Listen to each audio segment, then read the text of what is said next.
মলম লাগানো শেষ হলে ব্লাউজ ঠিক করে নেয় নাদিয়া। দ্রুত বেড থেকে নেমে বেলকনিতে চলে যায়। নাদিয়ার যাওয়ার পানে তাকিয়ে পাশ থেকে টিস্যু পেপার নিয়ে হাতের অবশিষ্ট মলম মুছে নেয়। মাগরিবের আজান হচ্ছে এখন। কতগুলো দিন পেরিয়ে গেছে। উদয় গোধূলি দেখে না, ভোর হওয়া দেখে না, রাতে জ্যোৎস্না বিলাস করে না। সবচেয়ে ছটফটে চঞ্চল দুরন্ত ছেলেটাই এখন শান্ত হয়ে বেডে পড়ে থাকে।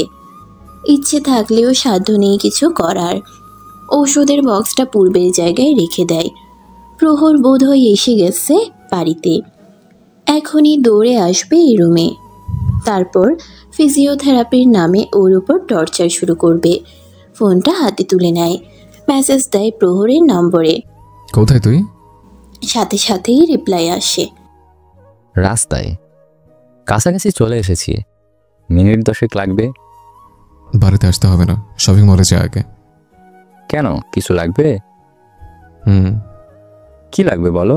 নাদিয়ার জন্য ড্রেস। কেমন? নরম কাপড়ের লং শালীন ড্রেস। কাল ভাবিকে সাথে নিয়ে গিয়ে কিনে নিয়ে আসবো, তার পছন্দ মতো। দরকার নেই, তুই তোর পছন্দ মতো নিয়ে আয়। আমার পছন্দ কি ভাবির পছন্দ হবে? হবে, তুই নিয়ে আয়। সাইজ? উদয় ব্যালকনির দিকে তাকায়। ও তো নাদিয়ার মাপ জানে না। একটু ঢিলে ঢালা হলে সমস্যা নেই, আন্দাজ করে বলে। আরও যা যা প্রয়োজন সেই সবও মেসেজে জানিয়ে দেয়। ব্যালকনিতে দাঁড়িয়ে খোলা আকাশের পানে তাকিয়ে থাকে নাদিয়া। দু চোখ বেয়ে গড়িয়ে পড়ছে টুপটাপ পানি। ভেবে চলেছে অনেক কিছু। জীবনে প্রথম মনের ভেতরের জমিয়ে রাখা কথাগুলো কাউকে বলল। ওর মনের কথা, কষ্টের কথা শোনার মতো কেউ ছিল না কখনো, তাই বলাও হয়নি কখনো। আজও নিজে বলল। উদয়ও শুনতে চাইল।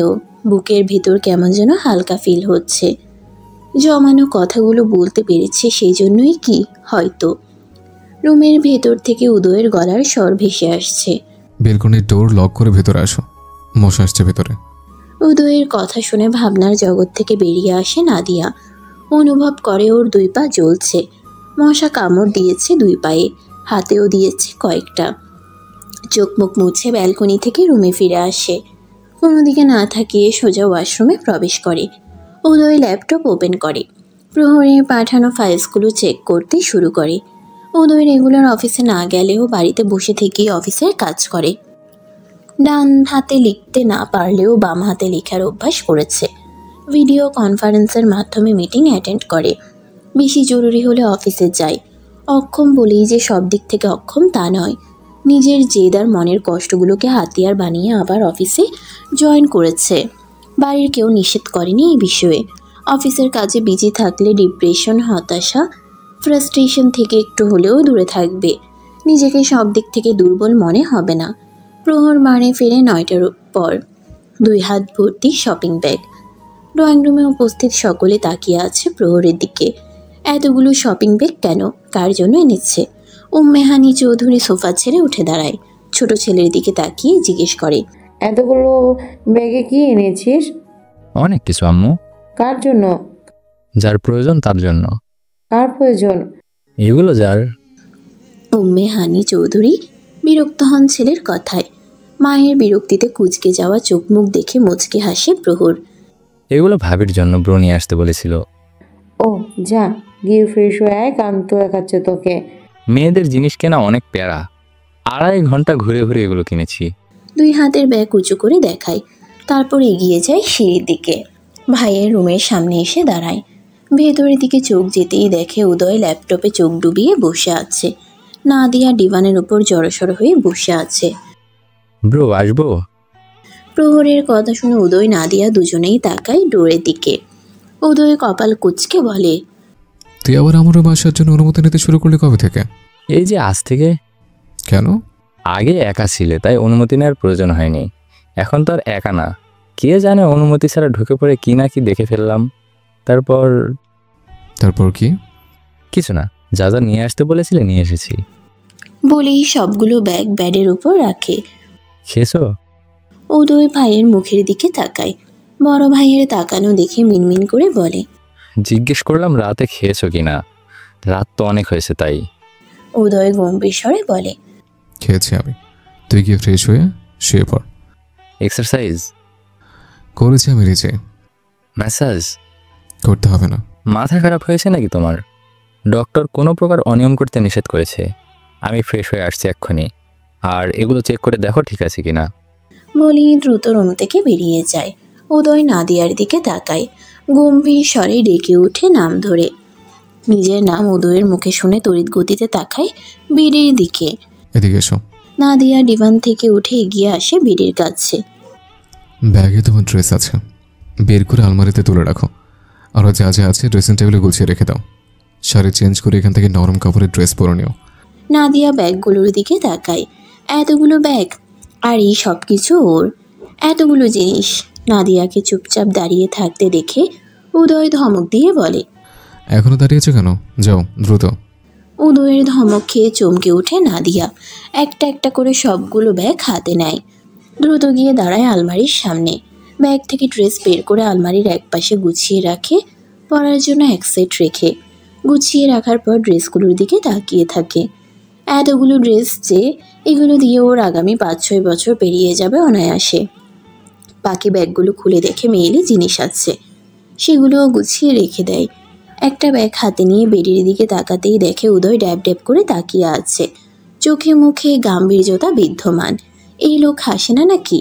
এই বাড়িতে আসার পর 1 সেকেন্ডের জন্য উদয়কে হাসতে দেখেনি। নাদিয়া ওয়াশরুমে প্রবেশ করে ব্যাগ হাতে। শাড়ি চেঞ্জ করে ওয়াশরুমে থাকা আয়নার পর্দা সরিয়ে নিজেকে দেখে নেয়। কারণ নীল রঙের ড্রেসটা পরে বেশ মানিয়েছে। জামার কাপড়টাও আরামদায়ক। জামাটা পরার পর থেকে খুব হালকা লাগছে। 4 দিন ধরে শাড়ি পরে ভালো লাগছিল না, এখন আরাম লাগছে। ব্যাগ থেকে ওড়নাটা বের করে মাথায় দিয়ে শরীর ঢেকে নেয়। শাড়ি, ব্লাউজ, পেটিকোট নিয়ে ওয়াশরুম থেকে বেরিয়ে আসে। ওয়াশরুমের ডোর খোলার শব্দ শুনে সেদিকে তাকায়। তাকাতেই চোখ দুটো নাদিয়ার উপর আটকে যায়। চোখের পলক ফেলতেও ভুলে যায়।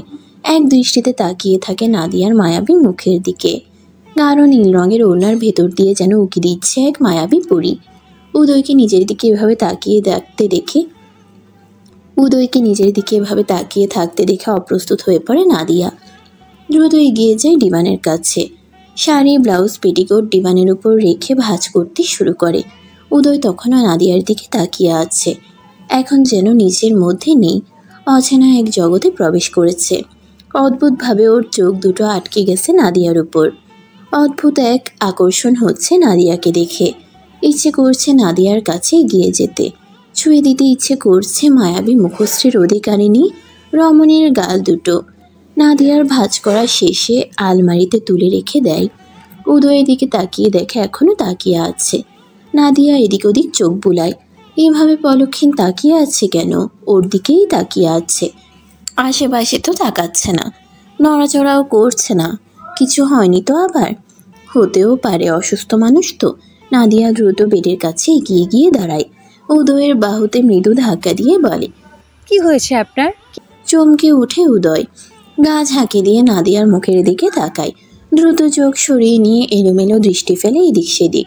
নির্লজ্জের মতো কিভাবে তাকিয়েছিল। নাদিয়া কি ভাবছে কে জানে। নিজেই সারাদিন আমার সামনে আসবে না বলতে বলতে মুখে ফেনা তুলে ফেলে। সেই ওই কিনা এভাবে তাকিয়েছিল, ভাবা যায়? কি হয়েছে আপনার? কথা বলছেন না কেন? কি হবে? কিছু হয়নি। যাওয়ার সামনে থেকে আসবে না এখানে। কোথায় যাব? যেখানে ইচ্ছে যাও। আপনি ছাড়া তো আমার যাওয়ার কোনো জায়গাই নেই। নাদিয়ার মুখ থেকে এমন কথা শুনে চোখ তুলে নাদিয়ার মুখের দিকে তাকায়। আবার যেন হারিয়ে যায় নাদিয়ার মায়াবী মুখের ভিতর। নাদিয়ার দিক থেকে চোখ সরিয়ে বলে, অনেক রাত হয়েছে, ঘুমা এখন। নাদিয়া ডিভানের কাছে এগিয়ে যায়। কোনো কথা না বলে চাদর টেনে শরীরটাকে ঢেকে শুয়ে পড়ে।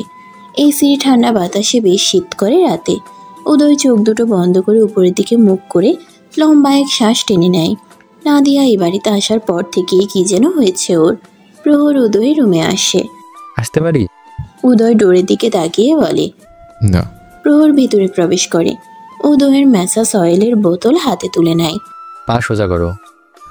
বললাম তো আজকে করতে হবে না। এক বেলাও বাদ দেওয়া যাবে না, এখন পা সোজা করো। উদয় পা দুটো মেলে দিয়ে বেডের সাথে শোয়া অবস্থায় শোয়। প্রহর উদয়ের ঢিলে ঢালা ট্রাউজার উড়ুর উপরে তুলে দেয়। 2 হাতে অয়েল নিয়ে ডান পায়ে ম্যাসাজ করতে শুরু করে। রোজকার মতন অফিসের আলোচনা জুড়ে বসে দুজন 4 হাত পা ম্যাসাজ করে দেয়। তারপর ধরে ধরে হাঁটাহাঁটি করায়, ওয়াশরুমে নিয়ে যায়, আবার এনে বেডে বসায়। ডোর ভিড়িয়ে দিয়ে খেয়ে রেস্টে গিয়ে। মেডিসিন খেয়েছো? হুম। তোমাকে আর কাজ করতে হবে না, তুমিও শুয়ে পড়ো। আগামীকাল কিন্তু তোমার থেরাপি আছে, মনে আছে কি? মনে আছে। আচ্ছা ঘুমাও, তাহলে আমিও আসছি। বেডের উপর থেকে উদয় ল্যাপটপ নিয়ে চার্জে লাগিয়ে দেয়, যদিও বেডে বসে থেকেই চার্জে দেওয়া যায়। বাকি সব কিছু গুছিয়ে দিয়ে লাইট অফ করে ড্রিম লাইট অন করে প্রহর বেরিয়ে যায়। উদয় শুয়ে পড়ে। চোখ বন্ধ করতেই নাদিয়ার পিঠে থাকা বার্নের কথা স্মরণ হয়। রাতে তো মলম দেওয়া হলো না। নাদিয়া কি ঘুমিয়ে গেছে? ডাকবে ওকে? যদি ঘুমিয়ে গিয়ে থাকে তাহলে তো আবার ঘুমে ডিস্টার্ব হবে। ডাকবে কি ডাকবে না ভাবতে থাকে। ডিভানের উপর শুয়ে থাকা নাদিয়ার দিকে তাকিয়ে থাকে। ফজরের আজান কর্ণকুহুরে পৌঁছাতেই ঘুম ছুটে যায় নাদিয়ার। শোয়া থেকে উঠে বসে, এলোমেলো হয়ে থাকা চুলগুলো ঠিক করে খোপা করে নেয়। তারপর রিভান থেকে নেমে দাঁড়ায়, তাকায় বেডের দিকে। উদয় চাদর দিয়ে কোমর অবধি ঢেকে চিত হয়ে শুয়ে আছে। ড্রিম লাইটের নীল আলোয় ভালোভাবে বোঝা যাচ্ছে না উদয়ের চেহারা। ডিভান থেকে ওনারা নিয়ে ওয়াশরুমে প্রবেশ করে। ফ্রেশ হয়ে উজু করে আসে, হাত মুখ মুছে জায়নামাজ বিছিয়ে নামাজে দাঁড়ায়। নামাজ আদায় করে জায়নামাজ ভাঁজ করে রেখে ব্যালকনিতে চলে যায়। বাহিরে এখনো অন্ধকার হয়ে আছে, নিয়ন বাতি জ্বলছে বাড়ির চারদিকে। লাইটের আলো পড়ছে সুইমিং পুলের পানিতে, যা দেখতে মনোমুগ্ধকর লাগছে নাদিয়ার কাছে। ছোট থেকে গ্রামে কাদামাটির পুকুর দেখে আসা নাদিয়ার কাছে এই টাইলসের তৈরি পুকুর অসম্ভব রকমের সুন্দর লাগছে। তার মধ্যে আবার এই নিয়ন বাতির আলো, যা সুইমিং পুলের সৌন্দর্য বৃদ্ধি করেছে বহুগুণে। সুইমিং পুলের পানির দিকে তাকিয়ে মুখস্থ সূরা তেলাওয়াত করতে শুরু করে গুনগুনিয়ে। ব্যালকনিতে দাঁড়িয়ে থেকে ভোর হওয়া দেখে মালি ফুলের বাগানে পানি দিচ্ছে সযত্নে। নাদিয়া রুমে ফিরে আসে। উদয় শোয়া থেকে উঠে ঝিম ধরে বসে আছে।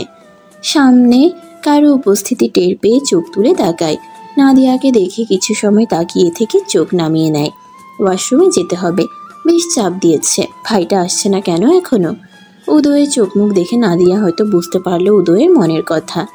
ভাইকে ডেকে নিয়ে আসবো? নাদিয়ার কথা শুনে আবার চোখ তুলে তাকায়।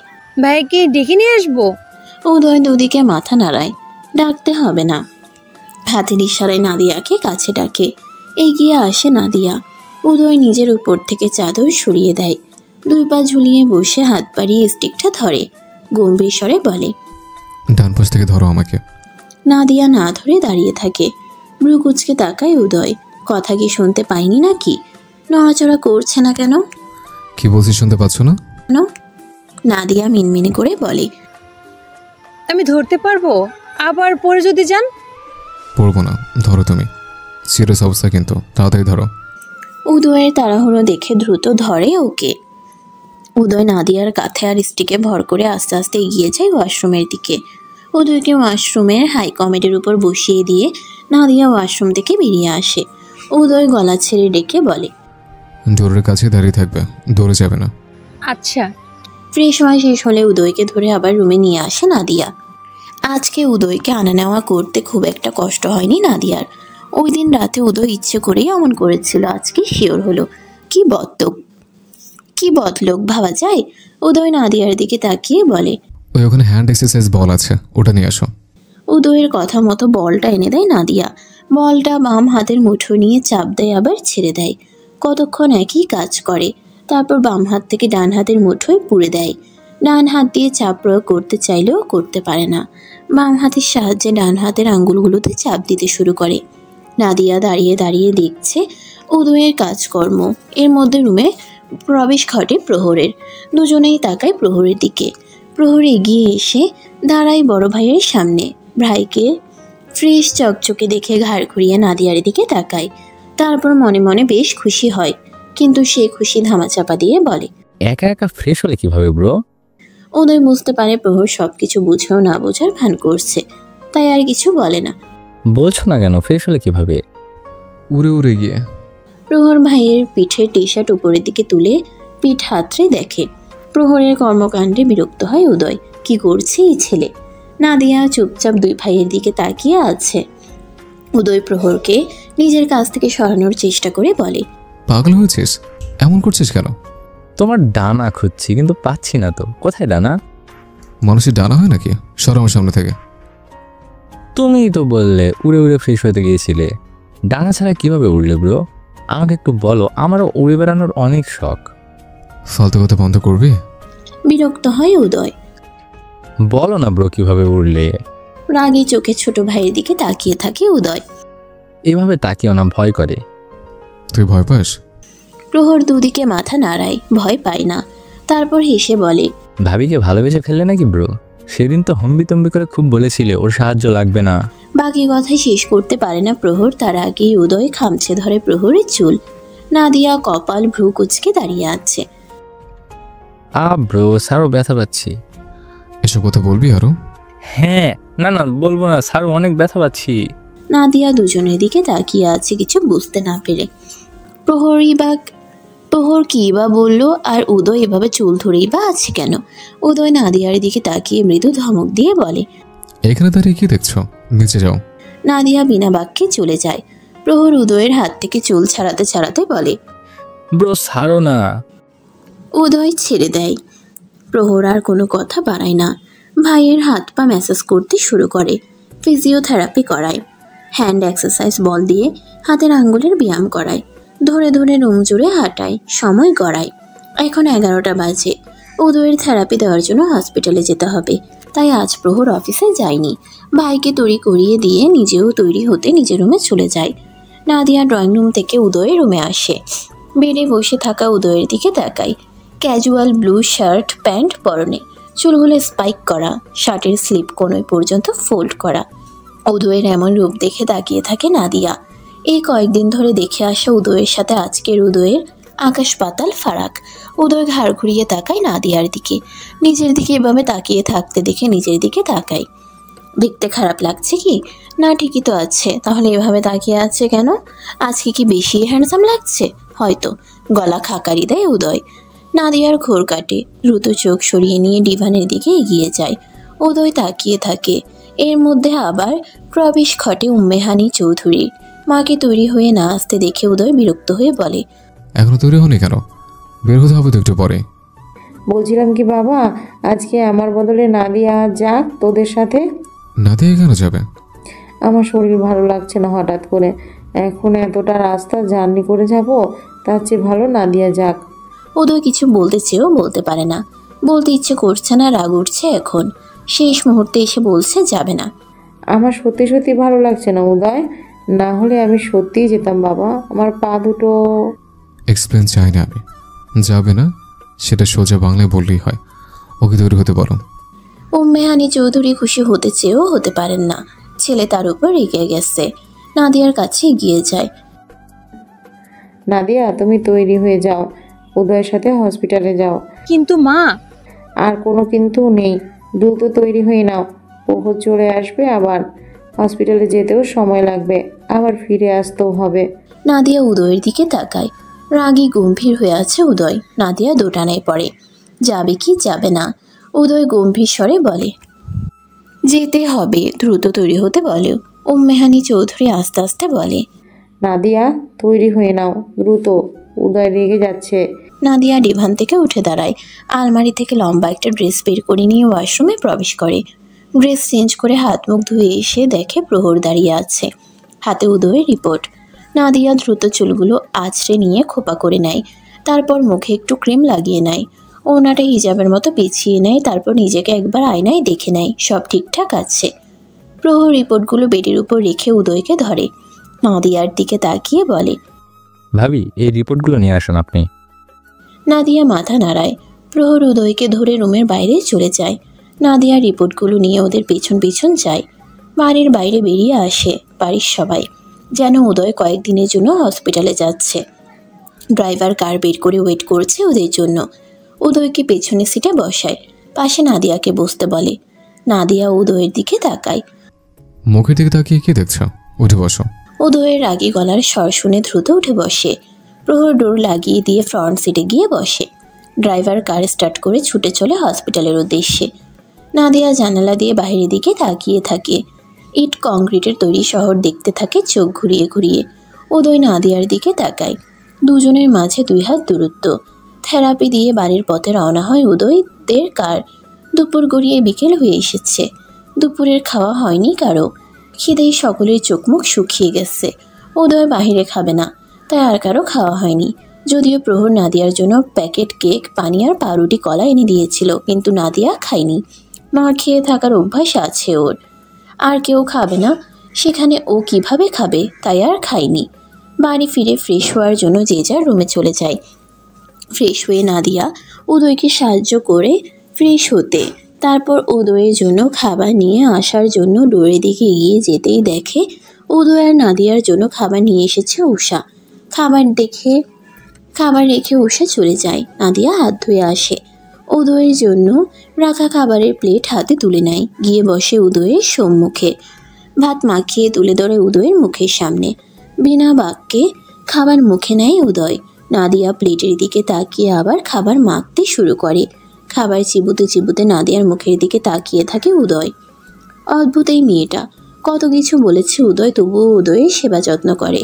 উদয়ের রাগারাগি সহ্য করে গতকাল রাতেও খাবার খাইয়ে দিয়েছে, সকালেও খাইয়ে দিয়েছে, আবার এখন খাইয়ে দিচ্ছে।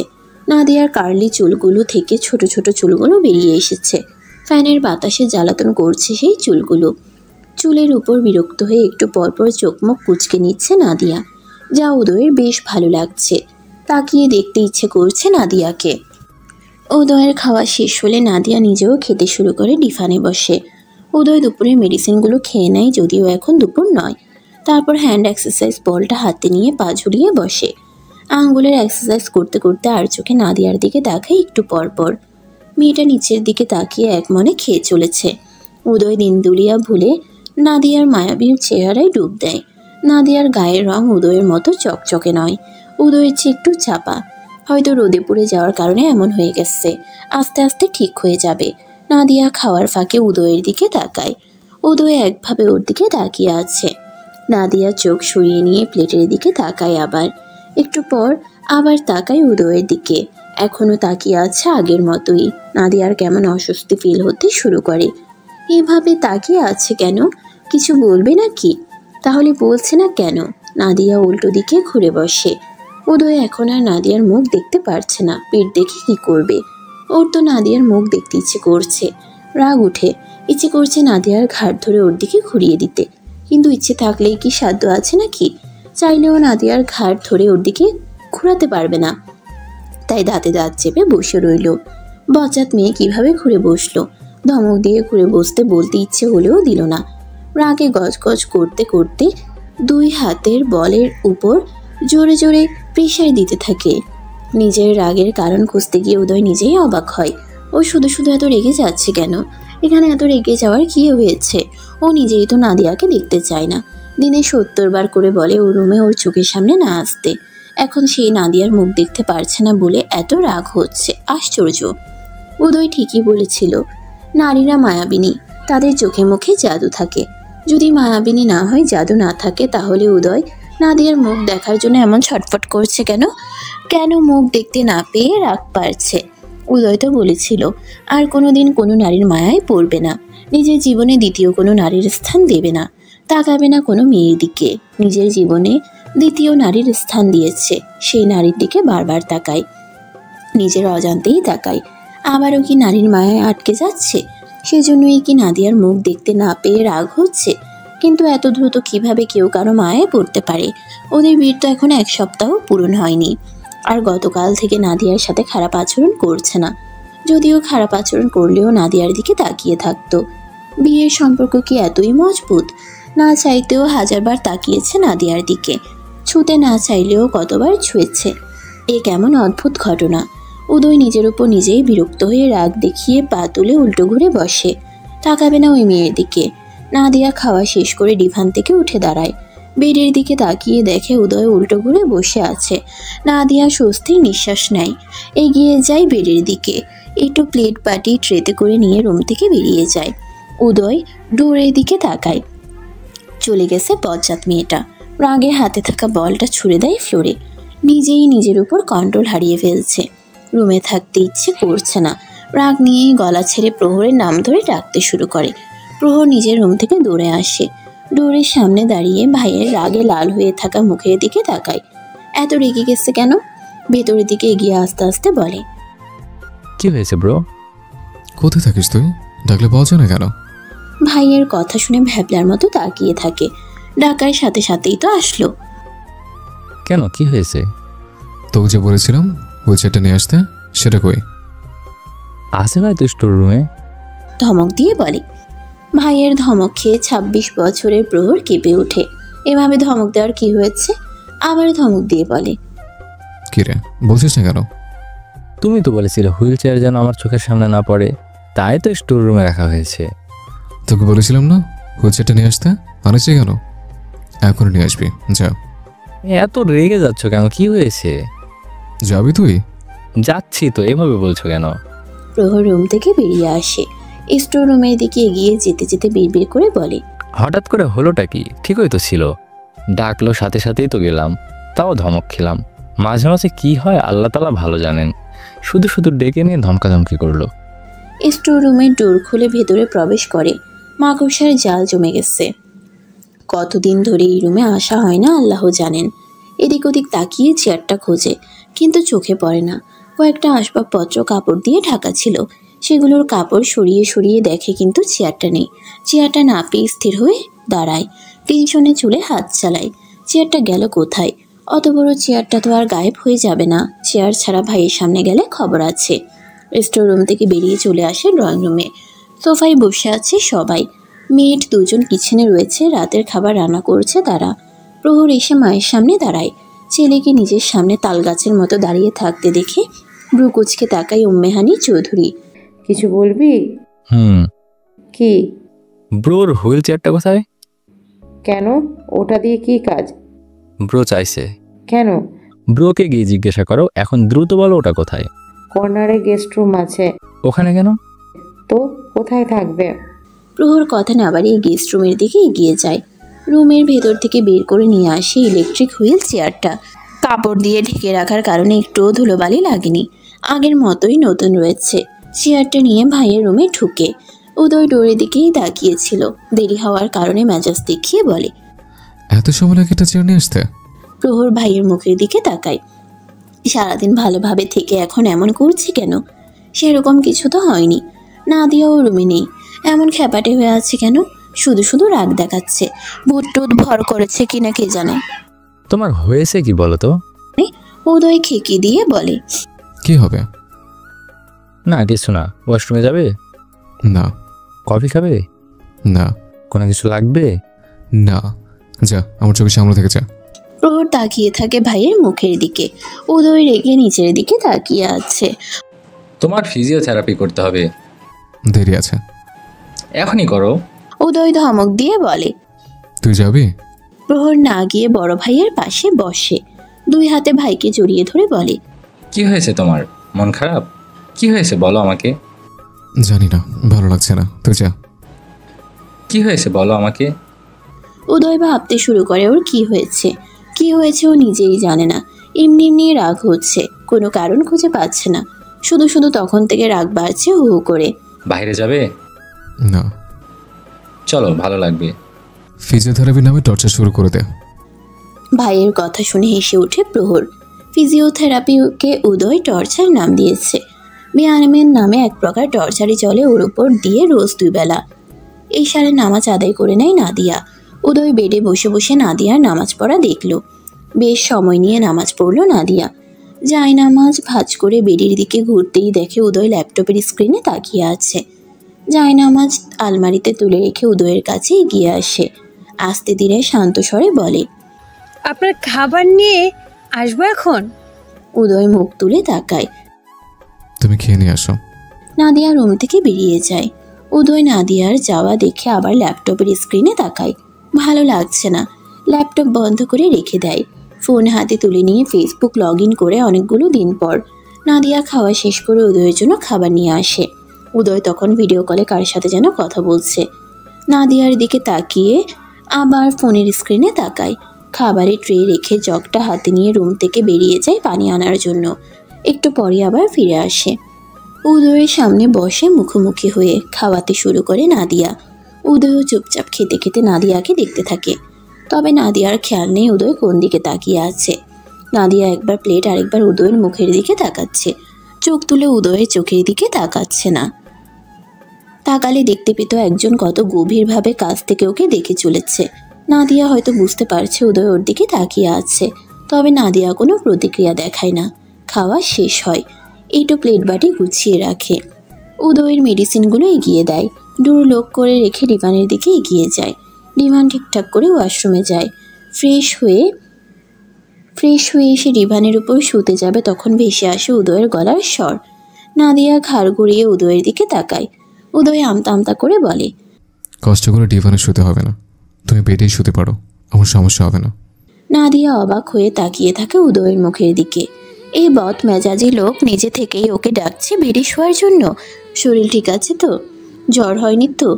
জ্বরের ঘুরে এমন আবোল তাবোল বলছে না তো? নাদিয়া ডিভানেই বসে থাকে, যাবে কি যাবে না দোটানায় ভুগছে।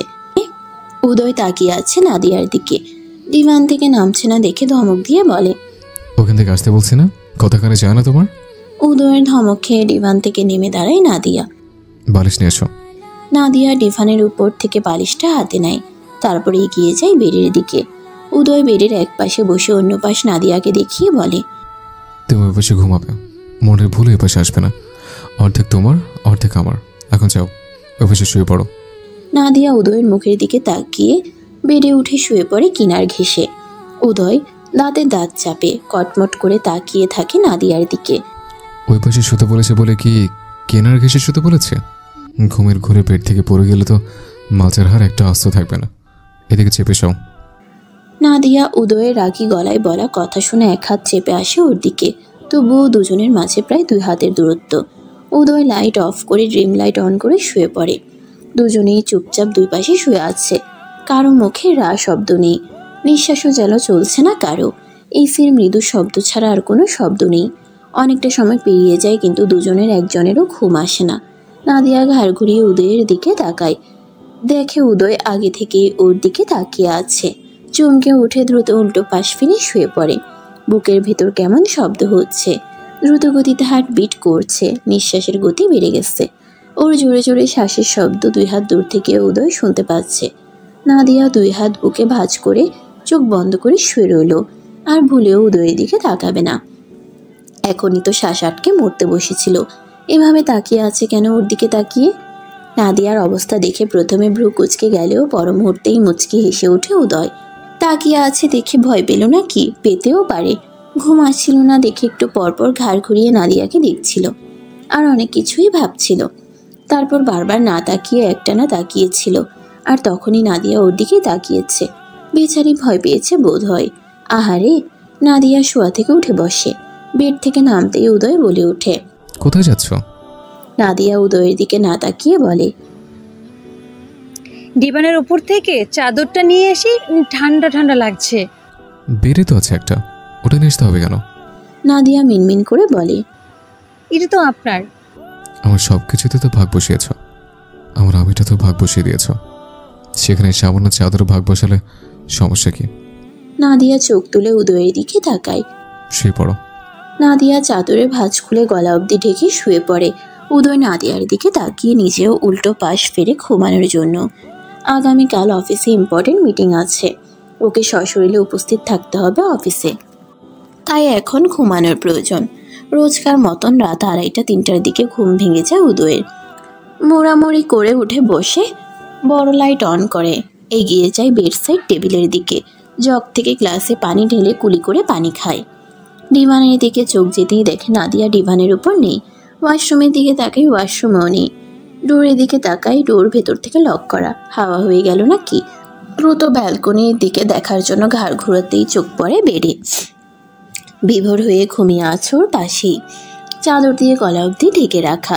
চুলগুলো এলোমেলো হয়ে কপালে ঘাড়ে বালিশে ছড়িয়ে রয়েছে। এক দৃষ্টিতে তাকিয়ে থাকে ঘুমন্ত নাদিয়ার মুখের দিকে। ঘুমের ঘোরেই নাদিয়া নড়ে চড়ে উঠলে উদয়ের ঘোর কেটে যায়। চোখ সরিয়ে নিয়ে অন্যদিকে তাকায়। এই মেয়ের মুখের দিকে তাকালেই কেমন যেন হারিয়ে যায়, ঘোরের মধ্যে চলে যায়, নিজের মাঝে আর থাকে না। নাদিয়া তো আহামরি সুন্দরী না, তারপরেও ওর দিকে চোখ আটকে যায় কেন? উত্তর নেই উদয়ের কাছে। উত্তর খুঁজেও পাচ্ছে না সারাদিন ধরে। অনেক খোঁজার চেষ্টা করেছে, পায়নি, হয়তো পাবেও না কখনো। লাইটটা অফ করে শুয়ে পড়ে। ঠান্ডা ঠান্ডা লাগছে ওরও। এসির তাপমাত্রা বাড়িয়ে দেয়। তারপর চাদর টেনে নিজের বুক অবধি ঢেকে নেয়। শোয়ার পর থেকে বাম কাত ফিরেছিল, তাই এখন চিত হয়ে শোয়। উদয়ের নড়াচড়ে নাদিয়া নড়ে চড়ে ওঠে আবার। উদয় ঘাড় ঘুরিয়ে নাদিয়ার দিকে তাকায়, তারপর আবার সোজা হয়ে সিলিংয়ের দিকে তাকায়। ঘুম ছুটে পালিয়েছে ওর দু চোখ থেকে। এখন আর ঘুম আসছে না। ছটফট করতে করতে ফোনটা হাতে তুলে নেয়। কত শত রাত না ঘুমিয়ে কাটিয়েছে হিসেব নেই। আজকেও বাকি রাতটুকু জেগেই কাটাতে হবে এখন। ফজরের আজানের সুমিষ্ট ধ্বনিতে মুখরিত চারপাশ। বরাবরের মতো নাদিয়ার ঘুম ভেঙে যায়। শুয়ে থেকেই মোড়ামুড়ি করে উঠে বসে। উদয়ের দিকে চোখ যেতেই দেখে ফোন দেখছে। উদয় নিজেও নাদিয়ার দিকে তাকায়, তারপর আবার ফোনের স্ক্রিনে দৃষ্টি স্থির করে। নাদিয়া বেড থেকে নেমে ওড়না গায়ে জড়িয়ে ওয়াশরুমে চলে যায়। ফ্রেশ হয়ে উঁচু করে আসে নামাজ আদায় করার জন্য। লাইট অন করতেই চোখ মুখ কুঁচকে নেয় উদয়। নাদিয়ার দিকে তাকিয়ে ফোনটা পাশে রেখে চাদর টেনে মাথা অবধি ঢেকে নেয়। একটু পরে চাদর নিচ থেকে মাথা বের করে নামাজরত নাদিয়ার দিকে তাকায়। অনেকগুলো দিন পেরিয়ে গেছে, নামাজ পড়া হয় না। মাঝে মধ্যে রুমে বসে বসেই নামাজ আদায় করে। মন মেজাজ বিক্ষিপ্ত হয়ে থাকে সব সময়, তাই বেশ কয়েকদিন ধরেই নামাজ আদায় করা হয় না। আজকে নাদিয়ার নামাজ আদায় করা দেখে ওরও নামাজ আদায় করার ইচ্ছে জাগে। শোয়া থেকে উঠে বসে অপেক্ষা করতে থাকে নাদিয়ার নামাজ শেষ হওয়ার। নাদিয়া নামাজ শেষ করে জায়নামাজ ভাঁজ করতে গেলে উদয় ডেকে ওঠে। নাদিয়া উদয়ের দিকে তাকায়। এদিকে আসো। নাদিয়া জায়নামাজটা ওভাবেই রেখে উদয়ের কাছে এগিয়ে আসে। বলুন। ওয়াশরুমে যাব। নাদিয়া স্টিকটা উদয়ের হাতে দেয়। ডান পাশ থেকে নিচে ধরে। স্টিকার নাদিয়ার উপর ভর করে ওয়াশরুমে প্রবেশ করে। কয়েক মিনিট পরেই নাদিয়ার নাম ধরে ডাকে উদয়। ডোর খোলাই ছিল, নাদিয়া নক করে ভেতরে প্রবেশ করে। উদয় কমোডের ঢাকনাটা বন্ধ করে পাশেই একটা চেয়ারে বসে আছে। ওয়াশরুমের ভেতরে উদয়ের জন্য দুটো চেয়ার রাখা রয়েছে, একটা কমোডের পাশে, অন্যটা শাওয়ারের কাছে। উদয়কে ধরে অন্য চেয়ারে বসতে সাহায্য করে নাদিয়া। তারপর ব্রাশে পেস্ট লাগিয়ে ওর হাতে দেয়। দাঁত ব্রাশ করে উজু করে নেয়। ঠিকঠাকভাবে করতে পারে না, নাদিয়া সাহায্য করে, ধরে রুমে নিয়ে আসে। উদয় ডিভানের উপর বসে। জায়নামাজটা ঠিক করে দাও, নামাজ পড়বো। নাদিয়া চুপচাপ তাই করে। উদয়কে ধরে জায়নামাজে বসায়। উদয় বসে বসে নামাজ শুরু করে। নাদিয়া দাঁড়িয়ে দাঁড়িয়ে উদয়কে দেখে কিছু সময়, তারপর বেডের কাছে এগিয়ে আসে। বেডের চাদর ভাঁজ করে বেড গুছিয়ে নেয়। উদয়ের নামাজ শেষ হওয়ার জন্য বেডে বসে থাকে। উদয়ের নামাজ শেষ হয়। অনেকগুলো দিন পর নামাজ আদায় করে ভালো লাগছে। ঘাড় ঘুরিয়ে নাদিয়ার দিকে তাকায়। স্টাডি টেবিলের উপর আমার কোরআন শরীফটা আছে, একটু এনে দাও তো। নাদিয়া বেড থেকে নেমে স্টাডি টেবিলের কাছে এগিয়ে যায়। কোরআন শরীফটা হাতে তুলে নেয়। উপরে বালি জমে গেছে বোধ হয়, অনেকগুলো দিন ধরে খোলা হয় না। নাদিয়া খেয়াল করেনি এখানে কোরআন শরীফ আছে। উদয়ের কোনো কিছুতেই খুব একটা হাত দেওয়া হয় না, ভয়ই দেয় না। ভুল করে কোনটা ধরবে আর আমধমক খাবে। উদয় আগেই বলেছে ওর কোনো কিছুতে নাদিয়া পারমিশন ছাড়া যেন হাত না দেয়। উপরের বালি ছেড়ে ওড়না দিয়ে মুছে পরিষ্কার করে দেয়। তারপর উদয়ের সামনে রাখে। উদয় চাইলেও ডান হাত দিয়ে কোরআন শরীফ খুলতে পারবে না, তাই বাধ্য হয়েই দুই হাতের ব্যবহার করে। নাদিয়া পাশেই দাঁড়িয়ে থাকে। এর আগে যতটুকু পড়া ছিল তার পরের অংশ থেকে পড়া শুরু করে। উদয়ের কোরআন তেলাওয়াত শুনে অবাক হয় নাদিয়া। অসাধারণ কণ্ঠ আর অসাধারণ সুর। নাদিয়া চোখ বন্ধ করে তেলাওয়াত ফিল করতে থাকে। দেখতে দেখতে প্রায় আধা ঘন্টা পেরিয়ে যায়। উদয় তেলাওয়াত বন্ধ করে। নাদিয়া চোখ খুলে তাকায়। এতক্ষণ যেন অন্য জগতে ছিল। নাদিয়া ভাবতেই পারেনি উদয় এত ভালো তেলাওয়াত করতে পারে। কোরআন শরীফটা আগের জায়গায় রেখে দিয়ে আসো। নাদিয়ার দিকে তাকিয়ে কথাগুলো বলে। নাদিয়া কোরআন শরীফের রিয়াল আগের জায়গায় রেখে দিয়ে আসে। তারপর উদয়কে ধরে বেডে নিয়ে আসে। নাদিয়া আস্তে ধীরে বলে, আপনি তো অনেক ভালো তেলাওয়াত করতে পারেন, কণ্ঠটা অনেক সুন্দর আপনার। ওই আর কি, ছোটবেলায় শিখেছিলাম, মাঝে মধ্যে তেলাওয়াত করা হয়, তবে সবসময় না। জানালা খুলে দাও, বাইরে আলো ফুটে উঠছে। নাদিয়া জানালার দিকে তাকায়। সকাল হয়ে গেছে। এগিয়ে গিয়ে জানালার পর্দা সরিয়ে থাই গ্লাস খুলে দেয়। সকালে নির্মল ঠান্ডা বাতাস রুমে প্রবেশ করে। নাদিয়া ডোর খুলে রুম থেকে বেরিয়ে যায়। উদয় অপেক্ষা করতে থাকে প্রহরের জন্য। একটু পরেই সে ফিজিওথেরাপি শুরু করবে। আজকে মনটা ফুরফুরে লাগছে, এখন আর রাগ হচ্ছে না। কালকের মতো অদ্ভুতভাবে মনটা পরিবর্তন হয়ে গেছে আজ। উদয়ের ভাবনার মাঝে রুমে প্রবেশ ঘটে প্রহরের। হাসি মুখে এগিয়ে আসে ভাইয়ের কাছে। Good morning bro. Good morning. কেমন আছো? আলহামদুলিল্লাহ ভালো, তুই? আলহামদুলিল্লাহ আমিও ভালো। প্রহর তীক্ষ্ণ দৃষ্টিতে তাকিয়ে থাকে ভাইয়ের দিকে। আজকে আর রাগি রাগি লাগছে না, মন মেজাজ আজকে বোধহয় ভালো। উদয়ের মেসেজের জন্য তেল নিয়ে আসে, ভাইয়ের সামনে বসে 2 পা তুলে পরনের ট্রাউজার উড়ুর উপরে তুলে নেয়। ডান পা আগে মেসেজ করতে শুরু করে। অফিসের মিটিং নিয়ে কথা শুরু হয় দুজনের মাঝে। কথা বলতে বলতে মেসেজ করা শেষ হয়ে যায়। ডক্টরের কথা অনুযায়ী ফিজিওথেরাপি করায়। উদয় ডান হাতের আঙ্গুলগুলো নাড়াচাড়া করার চেষ্টা করে, তবে খুব একটা লাভ হয় না। আগের মতোই কুঁকড়ে আছে, তবে আগের চেয়ে একটু নরম হয়েছে। আগে যেমন শক্ত হয়ে থাকতো এখন তেমন শক্ত হয়ে থাকে না। পুরো বডির কিছুটা উন্নতি হয়েছে আগের থেকে। নাদিয়া কিচেনে এসে থালা বাসন ধুতে শুরু করে। মিট দেখতে পেয়ে দ্রুত নাদিয়ার হাত থেকে থালা বাসন কেড়ে নেয়। কি করছেন ম্যাম? আপনি এগুলো ধরছেন কেন? ধুলে সমস্যা কোথায়? ধোয়ার জন্য তো আমরা আছি ম্যাম। বড় ম্যাম দেখতে পেলে রাগারাগি করবেন। আপনি সোফায় গিয়ে বসুন, আমরা কাজ করছি। নাদিয়া কিছু বলবে তার আগেই অন্য একজনের গলার স্বর ভেসে আসে। মেয়ের সহ নাদিয়া সেদিকে তাকায়। উদয়ের চাচাতো বোন চৌধুরী বাড়ির ছোট মেয়ে রুষা ব্যঙ্গ করে বলে, কাজের মেয়ে তো কাজই করবে। গ্রামের অশিক্ষিত কাজের মেয়ে রাজপ্রাসাদের বউ হয়ে আসলেও আগের সব পরিবর্তন করতে পারেনি। কয়লা ধুলেই কি আর ময়লা যায় নাকি? অশিক্ষিত গাইয়া ভূত একটা, দেখলেই গা খুলিয়ে আসে। কি দেখে যে একে বউ করে নিয়ে আসলো কে জানে। কোনো যোগ্যতা আছে নাকি এই বাড়ির বউ হওয়ার? এই বাড়ির কাজের বউ হওয়ার যোগ্যতাও নেই। রুষার কথা শুনে নাদিয়ার মন খারাপ হয়ে যায়। এর আগেও 2 বার রুষা নাদিয়াকে ছোট করে কথা বলেছে। নাদিয়ার দিকে তাকাইও যেন কিভাবে।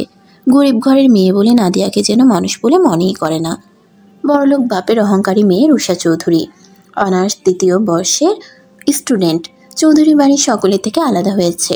অহংকার গরিমায় পা পড়ে না মাটিতে। এর জন্য মা বাবা বড় বোনের কাছে অনেক বকাও খেয়েছে, তবু পরিবর্তন নেই।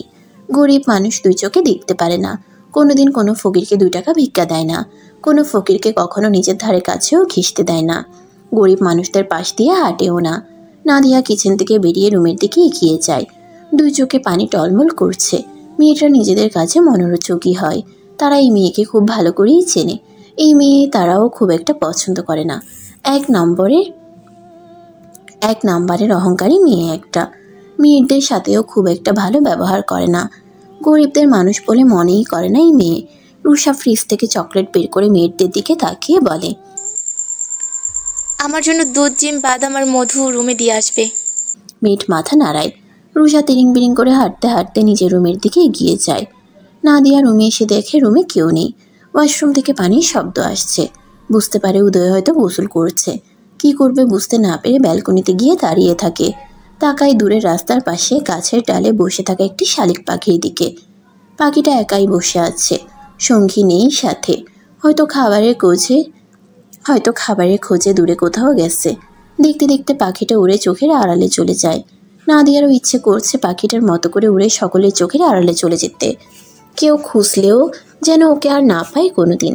ইচ্ছে থাকলেও সাহস নেই একা একা দূরে কোথাও চলে যাওয়ার। নাদিয়া ভীতু মেয়ে, খুবই ভীতু। ছোটবেলা থেকেই ভয়ে আতঙ্কে বড় হয়েছে। আপন মানুষ পর মানুষ সকলের কটু কথা শুনতে শুনতেই 22 বছর পার করেছে।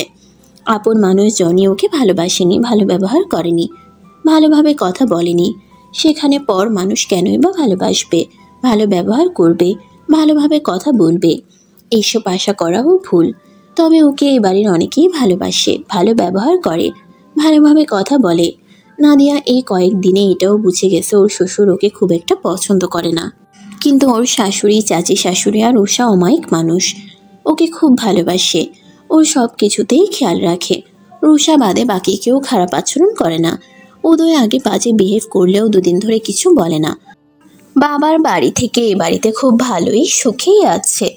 অন্তত জন্মদাতা পিতার কাছ থেকে বকাবকি শুনতে হয় না, খাওয়ার খোঁটা শুনতে হয় না। তার সামনে পড়ার ভয় থাকে না। এখন আর বাবার ভয়ে ঠটস্থ হয়ে থাকে না। ছোট ভাইয়ের হাতে মার খাওয়ারও ভয় নেই। সৎ মায়ের কটু কথা, গালাগালি, বকাবকি, মারধার খাওয়ারও ভয় নেই। এখন খিদে পেটে থাকতে হয় না। খিদে পেটে মায়ের মুখের দিকে তাকিয়ে থাকতে হয় না কখন 2 মুঠো ভাত খেতে দেবে। এখন 3 বেলা পেট ভরে খায়। খিদে পাওয়ার আগেই খেতে দেয়। 3 বেলা প্লেটে নানান রকমের খাবার সাজিয়ে টেবিলে বসিয়ে খেতে দেয়। নানা রকমের ফল, দুধ, ডিম খেতে দেয়। খেতে না চাইলেও জোর করে খাওয়ায়। দামি দামি ড্রেস, ক্রিম, ফেস ওয়াশ, সাবান, শ্যাম্পু আরও কত কিছু ব্যবহার করে। রাতে নিশ্চিন্তে ঘুমায়, সকালে ঘুম থেকে উঠে কাজ করার তাড়া নেই, ভয়ে আতঙ্কে থাকতে হয় না। এখন আর দুঃখ কষ্ট হয় না খুব একটা, কোনো কিছু নিয়ে আফসোসও হয় না। যা পেয়েছে তাতেই আলহামদুলিল্লাহ, যা কল্পনাও করেনি তাই পেয়েছে। চোখের পানি মুছে নেয়। সকালে চুলগুলো আঁচড়ানো হয়নি। ব্যালকনি থেকে রুমে ফিরে আসে। বেডের দিকে তাকিয়ে দেখে উদয় বসে আছে। প্রহর রুমে নেই, হয়তো নিজের রুমে চলে গেছে। নাদিয়া ড্রেসিং টেবিলের সামনে গিয়ে দাঁড়ায়। চিরুনি নিয়ে চুলগুলো আঁচড়াতে শুরু করে। কার্লি চুলগুলো জট পাকিয়ে গেছে প্রায়। আঁচড়াতে বেশ বেগ পেতে হচ্ছে। অনেকটা সময় নিয়ে চুলগুলো আঁচড়ায়। উদয় বেড়ে বসে বসে নাদিয়ার চুল আঁচড়ানো দেখে। নাদিয়া চিরুনিটা রেখে ওয়াশরুমে প্রবেশ করে। হাত মুখ ধুয়ে বেরিয়ে আসে আবার। ক্রিম লাগিয়ে নেয় হাতে মুখে। উদয়ের দিকে তাকাতেই চোকাচুকি হয় দুজনের। নাদিয়ার চোখ সরিয়ে নেয়। উদয় নিজেও চোখ সরিয়ে নেয়। 1 মগ কফি নিয়ে আসো আমার জন্য, মাথাটা ভার ভার হয়ে আছে। নাদিয়া কফি আনার জন্য রুম থেকে বেরিয়ে যায়। উদয় বেডে হেলান দিয়ে বসে কিছু ভাবতে থাকে। কয়েক মিনিট পরেই কফি হাতে রুমে ফিরে আসে নাদিয়া। উদয়ের হাতে কফির মগটা দিয়ে আবার রুম থেকে বেরিয়ে যায়। উদয় নিজের ফোনটা হাতে তুলে উষার নাম্বারে ডায়াল করে। ভাইয়ের কল পেতেই ভাইয়ের রুমে চলে আসে উষা। জি ভাইয়া বলো। উদয় কফির মগের দিকে দৃষ্টি স্থির রেখে বলে, ফ্রি আছিস তুই? আমি তো সারাদিন ফ্রি থাকি। নাদিয়াকে সেলুনে নিয়ে যাবে। কেন? ওর চুল প্রচুর কার্লি, আঁচড়াতে কষ্ট হয়। যা করলে চুল সিল্কে হবে, আঁচড়াতে বেগ পেতে হবে না, সেটাই করে নিয়ে আসবে। আচ্ছা। যা এখন। উষা চলে যায়। উদয়ের কফি শেষ হওয়ার আগেই নাদিয়া খাবার নিয়ে আসে উদয়ের জন্য। কফি শেষ হতেই খাওয়াতে শুরু করে নাদিয়া। কোনো কথা ছাড়াই খাওয়া শেষ করে উদয়। 8টার উপর বেজে গেছে। 10টার আগে অফিসে পৌঁছাতে হবে। তুমিও খেয়ে আসো। নাদিয়া খালি প্লেট বাটি নিয়ে চলে যায়। উদয় মেডিসিন খেয়ে নেয়। খাওয়া শেষ করে রুমে আসতেই নাদিয়ার চোখ আটকায় উদয়ের উপর। ফর্মাল ড্রেসে ডিভানের উপর বসে আছে। দেখতে কোনো হিরোর থেকেও কম লাগছে না। হোয়াইট শার্ট, ব্ল্যাক প্যান্ট, কলার কাছে 2টো বোতাম খুলে রেখেছে। স্লিপ কোনোই পর্যন্ত ফোল্ড করা। চুলগুলো স্পাইক করেছে। মিষ্টি পারফিউমের ঘ্রাণ। এভাবে তৈরি হয়েছে কেন? কোথাও যাবে না কি? নাদিয়াকে দেখে কাছে ডাকে উদয়। এসে গেছো? এদিকে আসো। নাদিয়া এগিয়ে যায়। ঘড়িটা পড়তে পারছি না, এটা পরিয়ে দাও। প্রহর চলে গেল আর আসছেও না। নাদিয়া ঘড়িটা হাতে নেয়। উদয় বাঁ হাত এগিয়ে দেয়। ঘড়ি লাগাতে গেলে আর পারে না। কিভাবে লাগায় বুঝতে পারছে না। লাগাতে পারো না? নাদিয়া দুদিকে মাথা নাড়ায়।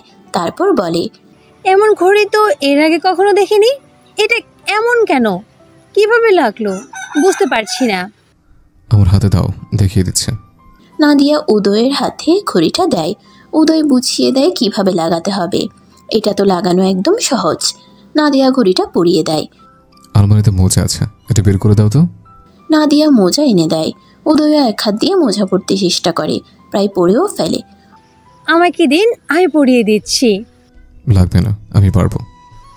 এক হাত দিয়ে পড়তে সমস্যা হচ্ছে তো, আমি পরিয়ে দিচ্ছি। উদয় নাদিয়ার মুখের দিকে তাকায়। উদয় দিয়ে দেয় নাদিয়ার হাতে। নাদিয়া নিচে বসে 2 পায়ের মোজা পরিয়ে দেয়। ওর সাথে আমাকে সেলুনে নিয়ে যাবে, ওর সাথে চলে যাও। নাদিয়া উদয়ের মুখের দিকে তাকিয়ে মাথা নাড়ায়। কেন নিয়ে যাবে কিছুই জিজ্ঞেস করে না। এর মধ্যে রুমে প্রবেশ ঘটে প্রহরের। 2 ভাইয়ের একই রকম গেট আপ। ফাইলস, ল্যাপটপ সব কিছু আগেই কারে রেখে এসেছে। ব্রো, হয়েছে তোমার? চলো তাহলে, ড্যাড আর চাচ্চু চলে গেছে। চল। উদয়কে এক পাশ থেকে ধরে প্রহর। 2 ভাই এগিয়ে যায় ডোরের দিকে। উদয় ডোরের কাছে গিয়ে পেছন ফিরে তাকায় নাদিয়ার দিকে। তারপর আবার সামনের দিকে তাকিয়ে এগিয়ে যায়। 2টার পরপরই অফিস থেকে ফিরে আসে উদয়। মিটিং শেষ করেই বাড়ির উদ্দেশ্যে রওনা দিয়েছিল। প্রহর ওকে রুমে এনে ফ্রেশ হতে সাহায্য করে। তারপর আবার অফিসে চলে গেছে। উদয় পা ঝুলিয়ে বেডে বসে থাকে। নাদিয়া এখনো বাড়ি ফেরেনি। কখন ফিরবে কে জানে। কয়েক মিনিট বসে থাকার পর আর বসে থাকতে ইচ্ছে করে না। তাই চিত হয়ে শুয়ে পড়ে। কতক্ষণ সিলিংয়ের দিকে তাকিয়ে থাকার পর চোখ বন্ধ করে নেয়। কয়েক মিনিট অতিবাহিত হওয়ার পর চোখ খুলে তাকায়। ঘুম আসছে না, শুয়ে থাকতেও ইচ্ছে করছে না, কেমন যেন লাগছে, ভালো লাগছে না। শোয়া থেকে উঠে বসে, আবার পাশ থেকে ফোনটা হাতে নিয়ে টাইম দেখে নেয়। প্রায় 3টা বেজে গেছে। নাদিয়া ফিরছে না কেন এখনও? কখন বেরিয়েছে বাড়ি থেকে? উদয় নিজের উপর নিজেই বিরক্ত হয় আবারও। নাদিয়া যখনই ফিরুক তাতে ওর কি? না ফিরলে না ফিরবে, তাতেও ওর কিছু যায় আসে না। বেডের পাশে রাখা হুইল চেয়ারটার দিকে তাকায়। 2-3 বার হয়তো ইউজ করা হয়েছিল, তারপর আর ইউজ করেনি, করতে ইচ্ছে করেনি। প্রতিবন্ধীদের মতো হুইল চেয়ারে চলাফেরা করতে ইচ্ছে করেনি। যখনই হুইল চেয়ারটা দেখতো তখনই নিজেকে অক্ষম, ব্যর্থ মনে হতো। নিজের উপর রাগ হতো, নিজেকে অকাজের মনে হতো। বারবার মনে হতো এমন জীবনের প্রয়োজন নেই। স্টিকটা ধরে হুইল চেয়ারটার কাছে গিয়ে বসে, বাম হাত দিয়ে চেয়ারটা ঠিক করে, তারপর বহু কষ্টে চেয়ারে বসে। চেয়ারে বসেই ফোঁস করে শ্বাস ছাড়ে, তারপর চেয়ার এদিক সেদিক নেয়। অনায়াসে কোনো রকম সাহায্য ছাড়া এদিক সেদিক যেতে পারছে। চেয়ারটা নিয়ে ব্যালকনির দিকে যায়। ব্যালকনিতে এসেই লম্বা করে শ্বাস নেয়। কতগুলো মাস হয়ে গেছে এখানে আসা হয় না, হিসেব নেই। লাস্ট কবে ব্যালকনিতে এসেছিল সেটাও খেয়াল নেই। ব্যালকনি থেকে চারদিকে নজর বোলায়, চেয়ারটার দিকে তাকায়। এতদিন যদি চেয়ারটা ইউজ করতো তাহলে বাড়ির কাউকে এত বেশি কষ্ট করতে হতো না, আর সবসময় বেডে পড়ে থাকতে হতো না। লম্বা করে শ্বাস ছাড়ে, ডুব দেয় অতীতে। আগের দিনগুলো কত সুন্দর ছিল, কত হাসি খুশিতেই না কেটেছে সেগুলো। ব্যালকনিতেই 30 মিনিটের বেশি সময় পার করে দেয় উদয়। কারের হর্ন শুনে নিচের দিকে তাকায়। উষা নাদিয়া কার থেকে বের হচ্ছে। নাদিয়ার মুখ দেখা যাচ্ছে না, ওড়না দিয়ে মাথা, মুখ, শরীর ঢেকে রেখেছে। ব্যাপারটা ভালো লাগলো উদয়ের কাছে। কিছু সময়ের মধ্যে রুমে চলে আসে নাদিয়া। উদয়কে দেখতে পায় না, হয়তো অফিস থেকে এখনও ফেরেনি। হাতে থাকা প্যাকেট ড্রেসিং টেবিলের ড্রয়ারে রেখে দেয়। নিজেকে আয়নায় দেখতে থাকে।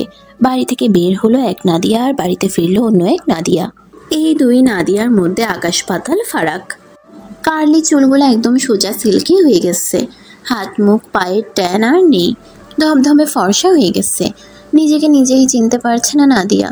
ড্রয়িং রুমে উপস্থিত সবাই অনেক প্রশংসা করেছে নাদিয়ার। নাদিয়া ঘুরে ফিরে নিজেকে দেখে। আসলেই কি এটা নাদিয়া, নাকি অন্য কারো বডিতে নাদিয়ার আত্মা ট্রান্সফার করে দিয়েছে? কার্লি উস্কো খুস্কো ড্যামেজ ফ্রিজি চুলগুলো একদম সোজা সিল্কি স্বাস্থ্যোজ্জ্বল হয়ে গেছে। হাতে, মুখে, পায়ে, চুলে কি লাগিয়েছিল যে ওকেই পরিবর্তন করে দিয়েছে? টাকার চেয়ে বরাবরই জোর বেশি, সেটার প্রমাণ নাদিয়া আজ আবার পেল। এই সব কিছু করতে গিয়ে কত হাজার টাকা খরচ হয়েছে নাদিয়ার ধারণার বাইরে। ড্রেসিং টেবিলের সামনে থেকে সরে ওয়াশরুমে প্রবেশ করে। ফিরে এসে দেখে উদয় হুইল চেয়ারে বসে আছে। নাদিয়াকে দেখতেই উদয়ের নজর আটকে যায়, এক দৃষ্টিতে তাকিয়ে থাকে। এটা কি সেই নাদিয়া নাকি ওর বউকে কেউ পরিবর্তন করে দিয়েছে? উদয়কে এভাবে তাকিয়ে থাকতে দেখে অস্বস্তিতে পড়ে নাদিয়া। এই লোক যখন তাকায় তখন এভাবে এক দৃষ্টিতে তাকিয়ে থাকে কেন? নাদিয়া উল্টো ঘুরে সরে যায়। এদিকে আসো। উদয়ের কথা শুনে পেছন ফিরে তাকায়। এখানে আসতে বলেছি, বেডে উঠবো, ধরো আমাকে। নাদিয়া এগিয়ে আসে উদয়ের কাছে। নাদিয়া ডান পাশ থেকে উদয়কে ধরে। উদয় বাম হাত বেডে ভর করে হুইল চেয়ার থেকে উঠে দাঁড়ায়। বেডে বসতে যাবে তখনই উদয় কিভাবে যেন পা ফসকে নাদিয়াকে নিয়ে বেডে পড়ে ঠাস করে। বেচারি নাদিয়া এত বড়, উদয়ের নিচে পড়ে চিরে চ্যাপ্টা হওয়ার জোগাড়। ব্যথা পেয়ে মুখ দিয়ে বেরিয়ে আসে আহ শব্দ। উদয় নিজেও ব্যথা পেয়েছে, কারণ দুজনের মাথা ঠুকে গেছে। উদয়ের ডান হাত নাদিয়ার পিঠের নিচে। উদয়ের পায়ের সাথে লাথি লেগে হুইল চেয়ারটা পিছিয়ে গেছে অনেকটা। পড়ে গেছে, এখন উঠতে হবে সেটা যেন ভুলেই গেছে দুজনেই। নাদিয়া পড়ে গিয়ে ভয় পেয়ে চোখ বন্ধ করে রেখেছে। উদয় বাম হাতে ভর করে মাথাটা একটু উঁচু করে নাদিয়ার মুখের দিকে তাকায়। চোখ বন্ধ, মুখশ্রীতে নজর আটকায় আবার। উদয় সারা শব্দ না পেয়ে চোখ খুলে তাকায় নাদিয়া। উদয়ের সারা শব্দ না পেয়ে চোখ খুলে তাকায় নাদিয়া। মুখের সামনে উদয়কে ঝুঁকে থাকতে আর এত কাছে এভাবে দেখে মুখ দিয়ে আপনা আপনি বেরিয়ে আসে আ নাদিয়ার হঠাৎ চিৎকারে হকচুকিয়ে যায় উদয়। ফলস্বরূপ বাম হাত ফসকে যায়, আর উদয় আবার পড়ে নাদিয়ার উপর। মিলিত হয় একে অপরের ওষ্ঠদ্বয়। অপ্রত্যাশিত ঘটনায় দুজনেরই চোখ দুটো বড় বড় হয়ে গেছে।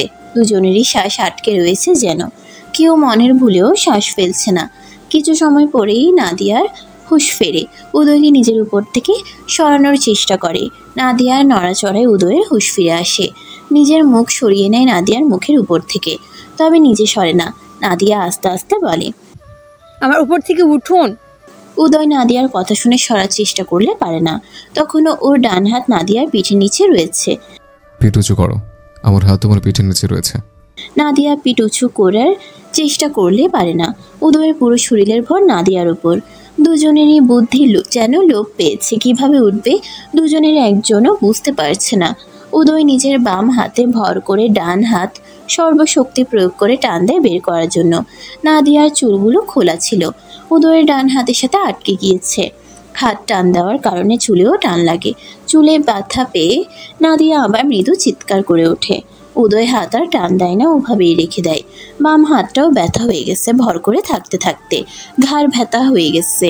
মাথা উঁচু করে রেখে শরীরের ভর আবার ছেড়ে দেয় নাদিয়ার উপর। নাদিয়ার ঘাড়ে মাথা রেখে বলে, পারবো না উঠতে, ঘাড় হাত সব ব্যথা হয়ে গেছে, ঠিকভাবে ধরতেও পারো না, বারবার ফেল দাও। নাদিয়া মিনমিন করে বলে, আমি কোথায় পেলাম? আপনি তো নিজেই আমাকে নিয়ে পড়ে গেলেন। তুমি ঠিকভাবে ধরতে পারো নি বলেই পড়ে গিয়েছে।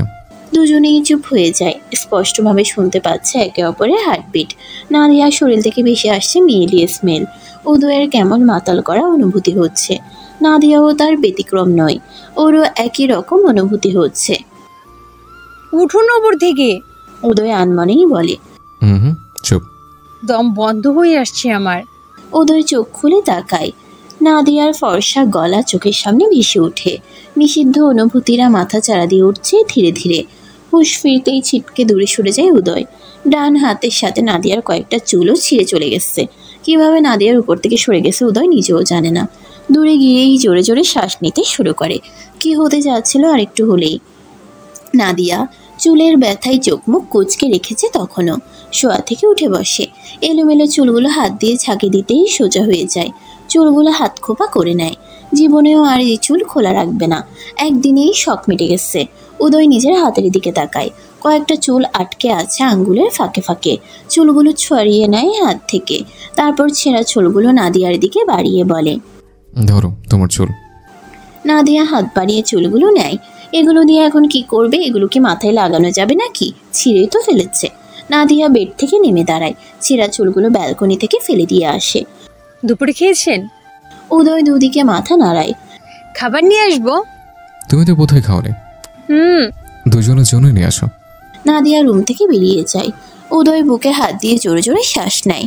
শরীরে হঠাৎ করে এত জোর আসলো কোথা থেকে? নাদিয়ার উপর থেকে 2-3 হাত দূরে সরে এসেছে। নাদিয়া খাবার নিয়ে আসে দুজনের জন্য। খাবারের ট্রে টেবিলের উপর রেখে ওয়াশরুম থেকে হাত ধুয়ে আসে। তারপর খাবারের প্লেট হাতে নিয়ে বসে উদয়ের সামনে। উদয় চোখ তুলে তাকায় নাদিয়ার হাত মুখের দিকে। ওয়াশিং মেশিনে ব্লিচিং পাউডার দিয়ে ধুয়ে এসেছে নাকি? একবারই এত পরিবর্তন? নিশ্চয় পুরো বডি ব্লিচিং পাউডার দিয়ে ধুয়েছে।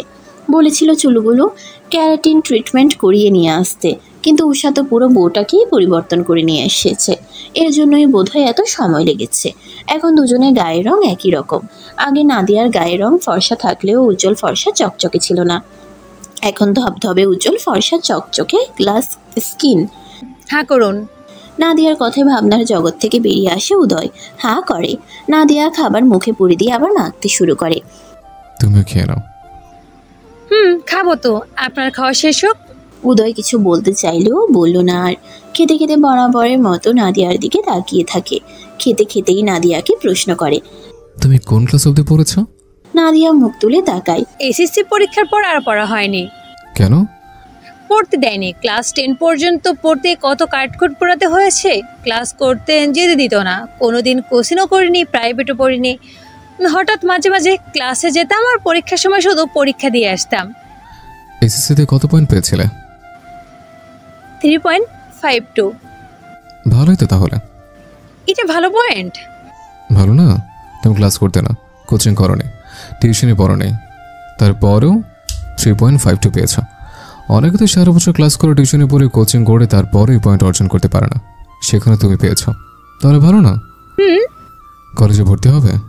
অবাক হয়ে তাকায় নাদিয়া। আমি? এখানে কি অন্য কেউ আছে? নেই তো, তাহলে তোমাকে কি বলছে? আমি পড়ার জন্য কলেজে গেলে আপনাকে দেখবে কে? আপনার খেয়াল রাখবে কে? আমাকে এখানে আনাই হয়েছে আপনার জন্য, আপনার দেখাশোনা খেয়াল রাখার জন্য। সেখানে আপনাকে ফেলে আমি পড়াশোনার জন্য কলেজে দৌড়াদৌড়ি করব? সকালে কলেজে যাওয়ার আগে সব কিছু করে দিয়ে যাবে, আবার ফিরে এসে করবে। আমার সমস্যা হবে না, বাকি সব আমি ম্যানেজ করে নেব। প্রয়োজন নেই। কেন? আমি পড়তে চাই না এখন আর। সেই 17 বয়স পর্যন্ত এসএসসি পরীক্ষা দিয়েছিলাম, এখন বয়স 22 বছর। মাঝখানে কতগুলো বছর পেরিয়ে গেছে, পড়াশোনা করি না। তো কি হচ্ছে, এখন করবে। দরকার নেই, পড়বো না আমি। খাওয়া শেষ করুন, ঠান্ডা হয়ে যাবে খাবার। উদয় আর কিছু বলে না। উদয়ের খাওয়া শেষ হলে নাদিয়া নিজেও খেতে শুরু করে। উদয় বসে বসে নাদিয়াকে দেখতে দেখতে অনেক কিছু ভাবে, তারপর মনে মনে বলে, থাক, দরকার নেই পড়াশোনা করার। বাইরে গেলে অন্য ছেলেটা দেখবে, নজর দেবে। নাদিয়া চোখ তুলে উদয়ের দিকে তাকায়। উদয় দ্রুত চোখ সরিয়ে নেয়। তাকিয়ে থাকলে এই মেয়ে কিভাবে যেন বুঝে যায় তাকিয়ে আছে ওর দিকে। মাঝখানে বেশ কিছুদিন পেরিয়ে যায়। নাদিয়া উদয়ের সম্পর্ক আগের থেকে কিছুটা উন্নতি হয়েছে। উদয় যতবার নাদিয়ার দিকে তাকায় ততবার হারিয়ে যায় অন্য জগতে। মেয়েটা আসলেই মায়াবিনী। এখন উদয়ের সব কাজে নাদিয়াকেই লাগবে। আগে ছোট ভাইয়ের উপর নির্ভর করলেও এখন নাদিয়ার উপর নির্ভর হয়ে পড়েছে। সারাদিন নাদিয়া এটা দাও ওটা দাও, কাজ থেকে সরতেই দেয় না। আগে যাও একটু নিজের কাজ নিজে করার চেষ্টা করতো, এখন তাও করে না। আগের মতো খিটখিটে মেজাজেরও নেই, এখন অনেকটা শান্ত স্বভাবের হয়েছে। আগের মতো চিৎকার চেঁচামেচিও করে না। বাড়ির সবাই নাদিয়ার উপর ভীষণ খুশি। মেয়েটা সত্যি সত্যি পেরেছে উদয়কে পরিবর্তন করতে। পুরোপুরি না হলেও কিছুটা তো হয়েছে, আস্তে আস্তে আরও হবে। সন্ধ্যার পর উদয়ের জন্য কফি নিয়ে আসে নাদিয়া। উদয় কফির জন্যই বসেছিল। প্রত্যেক দিন সন্ধ্যার পর ওর এক মগ কফি লাগবে। এখন আর নাদিয়ার কাছে কফি চাইতে হয় না, নিজ থেকেই বানিয়ে নিয়ে আসে নাদিয়া। উদয় কফির মগ হাতে নিয়ে বলে, প্রহর এসছে বাড়িতে? না। আর কিছু না বলে কফি খাওয়ায় মনোযোগী হয়। নাদিয়া বেডের একপাশে বসে থাকে। এটা ওর ডিউটি বলা চলে। আগে রুমে আসতে দিত না, এখন রুম থেকে বের হতে দেয় না। ওকে একা রুমে রেখে নাদিয়া রুমের বাইরে থাকতে পারবে না। উদয় যাই করুক, নাদিয়াকে ওর সামনে থাকতে হবে। কফি শেষ করে ফোন হাতে নেয়, ডায়াল করে প্রহরের নাম্বারে। আসসালামু আলাইকুম। ওয়ালাইকুম আসসালাম। কোথায় তুই? অফিসে। এখন অফিসে কেন? একটু কাজ ছিল তাই। কখন ফিরবে? 9টা থেকে 10টা বেজে যেতে পারে। ও আচ্ছা, রাখলাম। বলেই লাইন কেটে দেয়। শরীরের হাত পা ব্যথা করছে, মেসেজ করলে ঠিক হবে। সকালে তাড়াহুড়ো থাকায় সেভাবে মেসেজ করা হয়নি, শুধু ফিজিওথেরাপির করা হয়েছিল। তাকায় নাদিয়ার দিকে। সবই যখন করতে পারে তাহলে মেসেজও করতে পারবে। প্রহর আমাকে কিভাবে মেসেজ দেয়, ব্যায়াম করায়, দেখেছো না? সেদিন তো বলছিও, বললো কিভাবে করতে হয়। করতে পারবে? যাও তাহলে মেসেজ চল নিয়ে আসো। আমি? তো কে? তাড়াতাড়ি নিয়ে আসো, পুরো বডি ব্যথা করছে, মনে হচ্ছে ভেতর থেকে কেউ কামড়াচ্ছে যেন। নাদিয়া মেসেজ অয়েল নিয়ে আসে। উদয় এক হাত দিয়ে গায়ের টি শার্ট খুলে ফেলে, তারপর ট্রাউজার উড়ুর উপরে তুলে দেয়। শুরু করো। নাদিয়া উদয়ের পাশে বসে, দুই হাতে মেসেজ অয়েল নেয়। মেসেজ কি করবে? নাদিয়ার হাত সমান তালে কাঁপতে শুরু করে। উদয় দেখে নাদিয়ার কাঁপতে থাকা হাত, তারপর ধমক দিয়ে বলে, এভাবে কাঁপছো কেন ঠকঠক করে? তাড়াতাড়ি করো। নাদিয়া ছুতেই পারে না উদয়কে, হাত সমান তালে কেঁপেই চলেছে। এমনভাবে কাঁপছো মনে হচ্ছে পরপুরুষকে ছুতে বলছে। বলে নিজেই নাদিয়ার হাত ধরে নিজের উরুর উপর রাখে।